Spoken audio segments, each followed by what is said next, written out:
"We needed the money more than you needed a car," my father said dismissively. I hung up and called a lawyer instead. That night my mom called at 2 a.m. sobbing.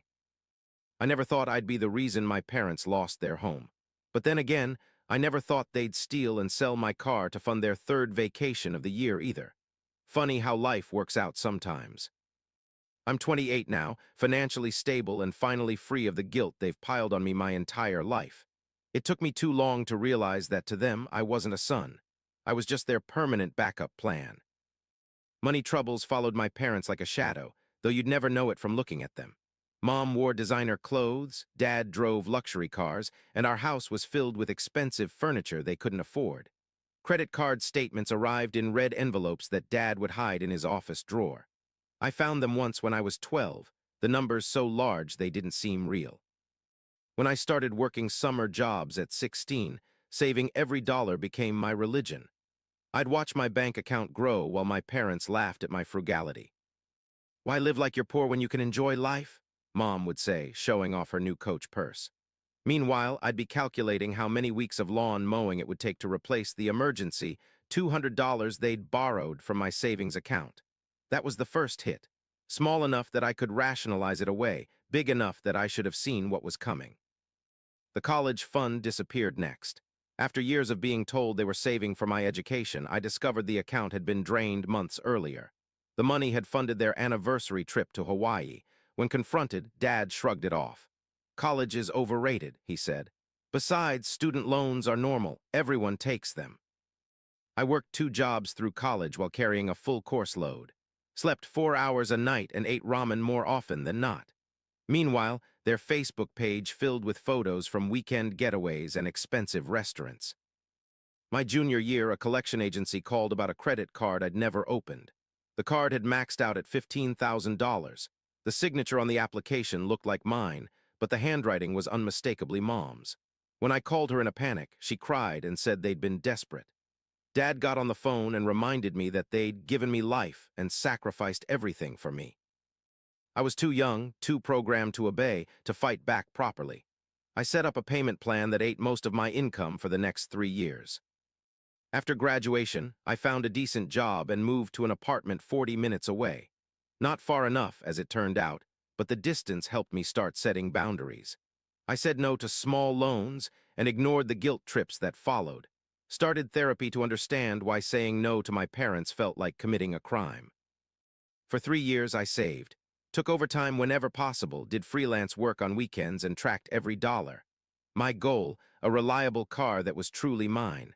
No loans, no debt, just clean ownership. The day I bought that Honda Civic was the proudest of my life. It wasn't flashy, 4 years old with 42,000 miles, but it was paid in full with the title in my name. To me, it represented everything I'd worked for: independence, responsibility, and freedom from financial anxiety. Mom rolled her eyes when she saw it. "This is what you saved all that money for? You could have got something nicer if you just listened to us about investing." Their investment advice had always involved giving them money that somehow never materialized returns.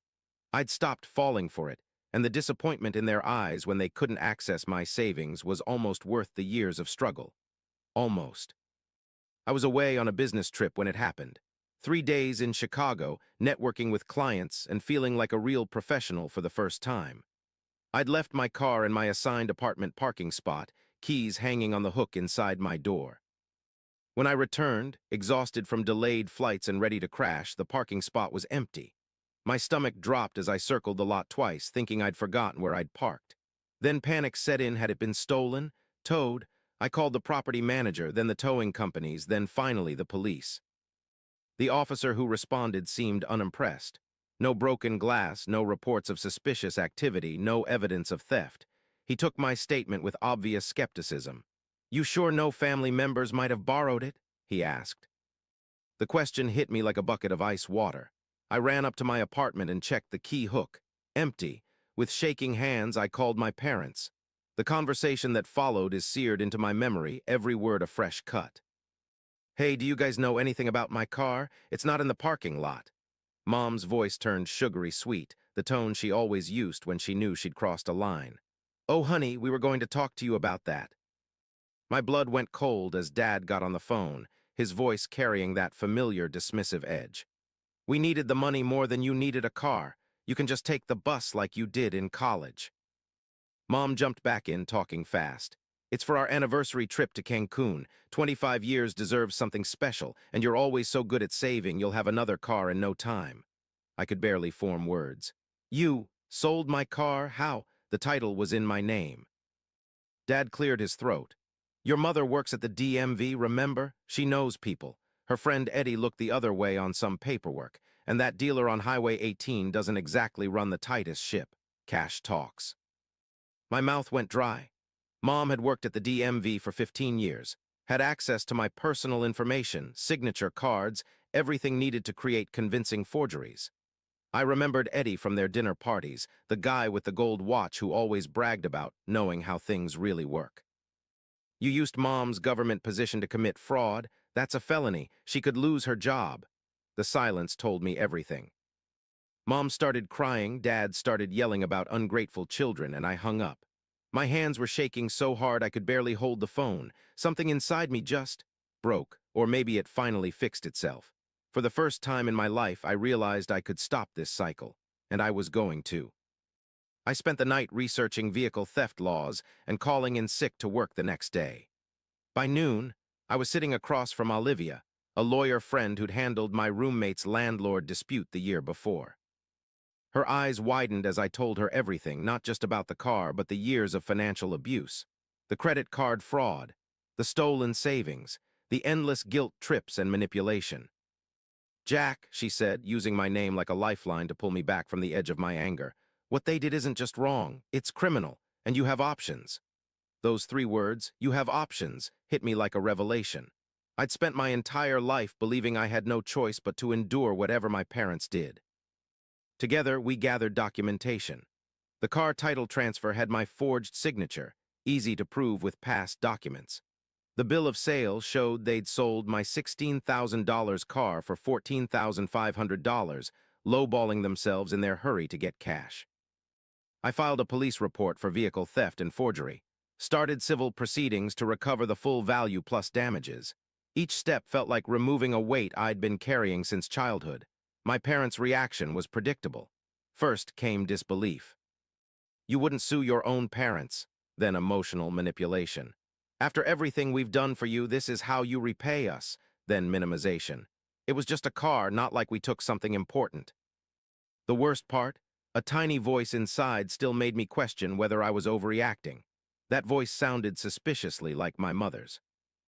I silenced it by reading my journal entries from college, reminding myself of nights I'd gone hungry while they dined at steakhouses, of the crushing anxiety of working through pneumonia because I couldn't afford both medicine and the credit card payment for the debt they'd put in my name. This wasn't about a car. It had never been about a car. Word spread through the family like wildfire. Aunts and uncles I barely spoke to suddenly had my number, calling to remind me of family loyalty and how parents sacrifice everything. My cousin Marissa, always Mom's favorite niece, posted vague Facebook statuses about ungrateful children that everyone knew were about me. Only Aunt Sarah, Dad's sister, reached out with a different message. It's about time, she texted. They did the same thing to your grandfather. Some people never change unless they're forced to. That single message was a life raft in the storm. It hadn't just been me. Their behavior wasn't normal, and I wasn't wrong to finally stand up for myself. My parents tried everything to make me drop the case. They showed up at my workplace unannounced. I had security escort them out. They waited outside my apartment. I filed for a temporary restraining order. They sent a pathetic settlement offer of $200 monthly payments when we can afford it.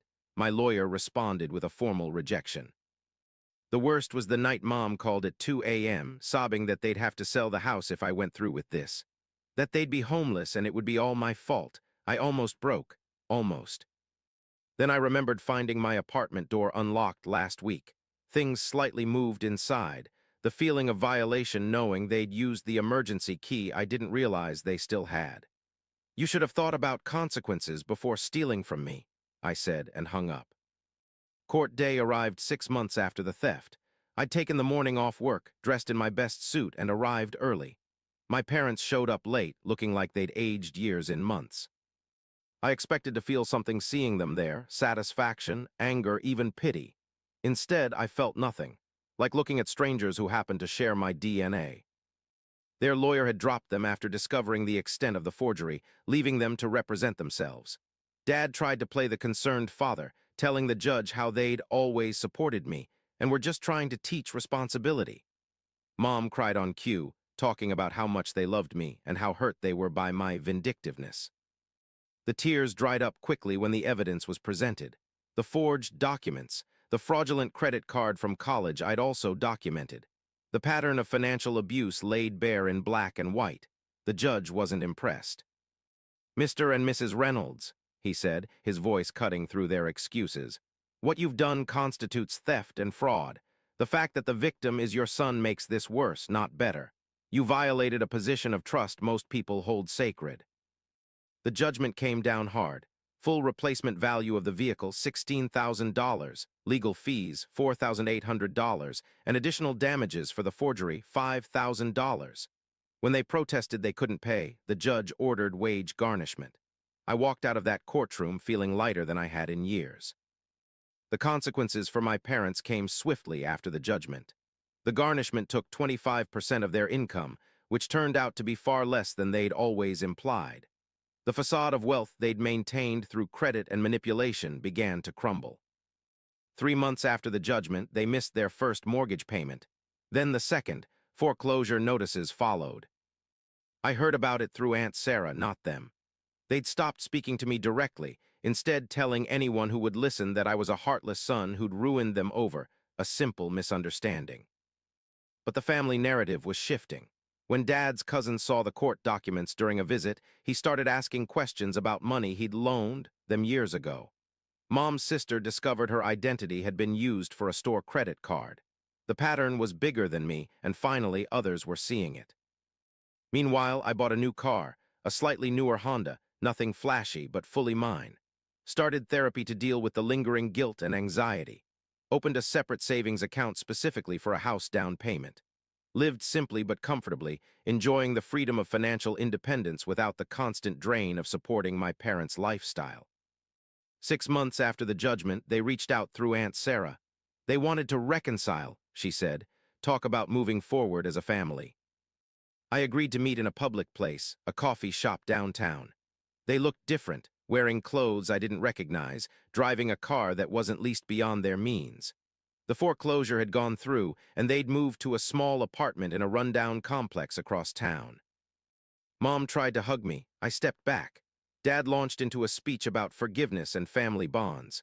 I listened silently, waiting for what I knew would never come, a genuine apology, an acknowledgement of the harm they'd done. Instead, Mom slid a piece of paper across the table. A payment plan for me to help them with their rent until they could get back on their feet. I stood up without a word and walked out. That night, I blocked their numbers and every social media connection, changed my emergency contacts at work, officially cut the cord. It's been a year since the judgment. 3 weeks since I closed on my house, nothing fancy, a modest 3-bedroom in a good neighborhood with a small yard and a garage for my car. Every piece of furniture I own, I bought with money I earned. Every bill gets paid on time. My credit score is excellent. Through the family grapevine, I hear my parents are still struggling. Dad took a job at a big box store. Mom lost her DMV position after the fraud investigation. They complain constantly about how unfair life is, how their ungrateful son abandoned them when they needed him most. They don't mention the stolen car, the forged documents, or the 27 years they spent treating me like their personal ATM. Before hitting rock bottom, they tried one last desperate play. Thanksgiving at Aunt Sarah's house became their hunting ground. I skipped it, but heard the whole sordid tale afterward. They showed up with a folder full of medical documents, all fake, according to my cousin who works at the hospital.